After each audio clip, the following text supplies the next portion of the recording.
চীনের বিভিন্ন প্রদেশ ও অঞ্চলে এখন সাজ সাজ রব।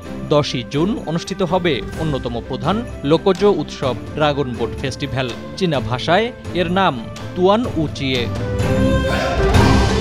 উৎসব উপলক্ষে এখন বাজার ভরে গেছে নানা রকম চংজিতে। চংজি হলো একটি ঐতিহ্যবাহী খাদ্য। ড্রাগন বোট উৎসবের রীতিনীতির একটি হলো চংজি খাওয়া। বাঁশ বা খাগড়া পাতায় মোড়ানো আঠালো চাল দিয়ে তৈরি চংজি উৎসবের সময় অবশ্যই একটি সুস্বাদু খাবার। ওয়ালটন এসিতে ইনস্টলেশন একদম ফ্রি।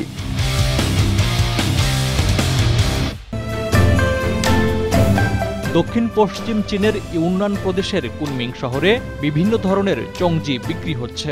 আইকনিক পিরামিড আকৃতির চালের ডাম্পলিং এই খাবারটির রয়েছে বিভিন্ন রকম ফের। কুনমিং শহরে পুই জাতির ঐতিহ্যবাহী চংজির রয়েছে ব্যাপক চাহিদা। বিক্রেতারা ঐতিহ্যবাহী পোশাক পরে বিক্রি করছেন পুই চংজি। বিশেষ ধরনের ফুলের মালাও বিক্রি হচ্ছে উৎসব উপলক্ষে। চিয়াংশু প্রদেশের সিনি সিটির একটি কারখানায় এই ফুলের মালা বিশেষ পদ্ধতিতে প্যাকিং করে চালান দেয়া হচ্ছে। এপ্রিলের শেষ দিক থেকে এই চালান শুরু হয়েছে। বর্তমানে দৈনিক চালান 4000 বাক্স ছাড়িয়ে গেছে বলে জানান কারখানার ম্যানেজার।